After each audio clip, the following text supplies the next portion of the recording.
Moving on to today's exercise, we're going to look at the sheet here in relation to the circle. The first thing we see here is we have two circles shown here and we have a couple of arrows pointing out a number of features on the circle. So if we look at what A is pointing to, we have a line taken from this point here out to here. And the line that goes from the center to the circumference on a circle is called the radius. So we write that in here. Now when you are setting up this sheet, you'll notice that you don't have a line here above A.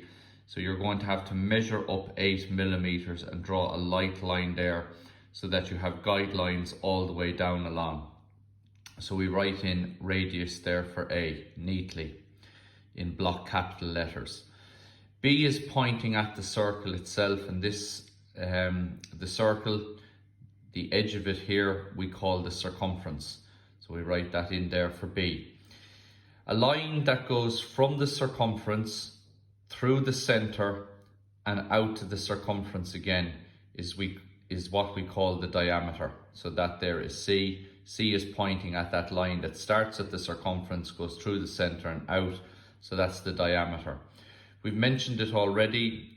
The middle point there of the circle, the point that we place our compass to draw the circle, is what we refer to as the center. So D is the center. A line that is drawn to a circle and touches the circle at one point only is referred to as a tangent. So E is a tangent.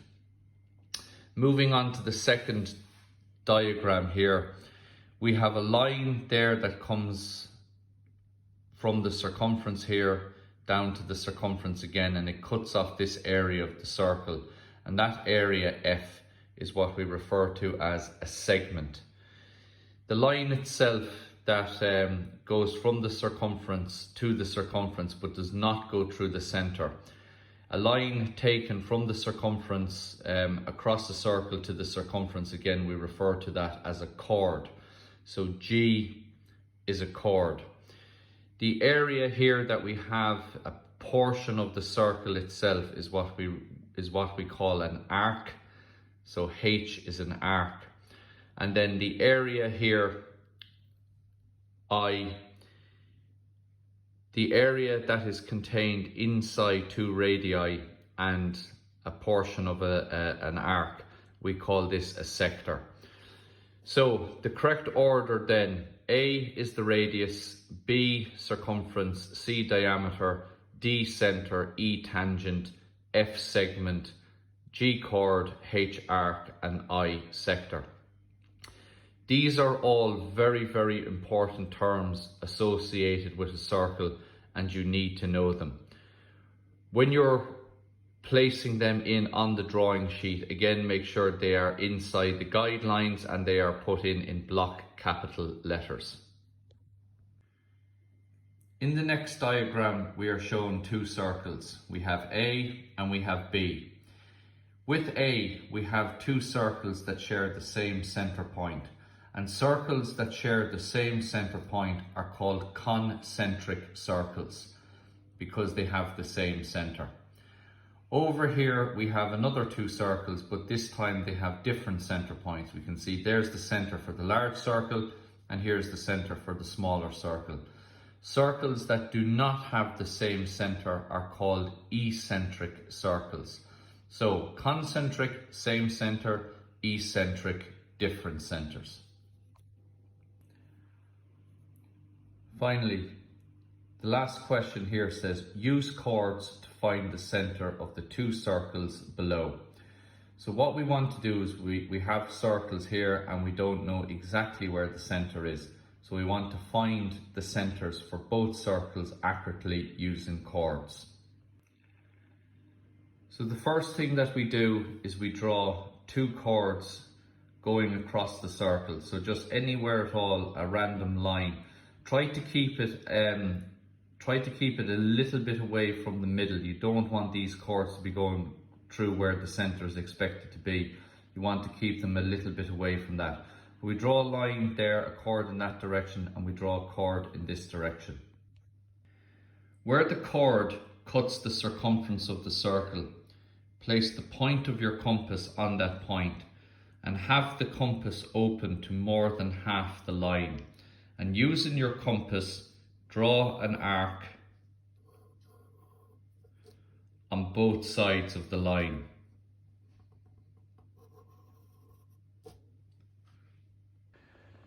So after drawing the first arc, we put the point of our compass here where the chord cuts the circumference.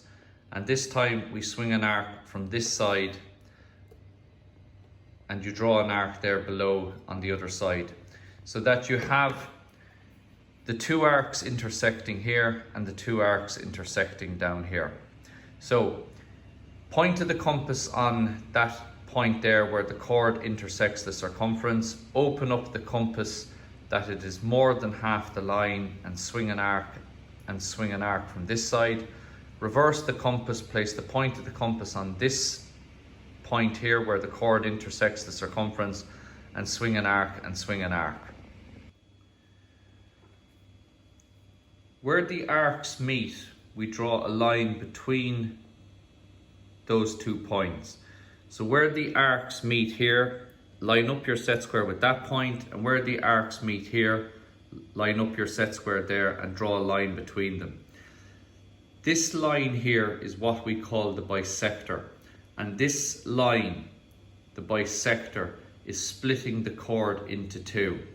Now, it makes sense then that because this bisector is splitting the chord in 2 equal parts, that the center of the circle is on that line somewhere, because if you look here at this red line as it goes through the circle, it is splitting the circle into 2 equal parts. So we know the center is on this line somewhere. So what we do now is, again, we repeat the same construction. We bisect this chord here, so put the point of the compass on that point there, swing an arc and reverse it then and swing an arc, and then draw the bisector going down through here, and that will give us our center. So this time I put the point of my compass on this point of intersection here, and I have opened up my compass again to more than half the line, and I've drawn an arc there and I've drawn an arc here. Then I have reversed my compass to this side and I've drawn another arc and I've drawn another arc. And where the 2 arcs intersect at that point there, and where the 2 arcs intersect here, I draw a line between them, bisecting this chord here. Now, where this chord then goes down and intersects the other bisector that we've drawn, where the 2 red lines meet, that is the center of the circle. So that completes how you find the center. In order to get the center using a chord, you draw a chord in 2 locations on the circle. Once you have the chord drawn, you take your compass and you bisect the chord by opening up your compass to more than half the line and swinging an arc, and then reversing the compass and swinging an arc from the other side. And then you draw in the bisector between where the arcs intersect, and then you draw another chord and bisect that, and where the 2 bisectors intersect give you the center of the circle. So over here you can see with the smaller one I have the chords drawn in. You work on that yourself and find the center of the smaller one by bisecting those 2 chords.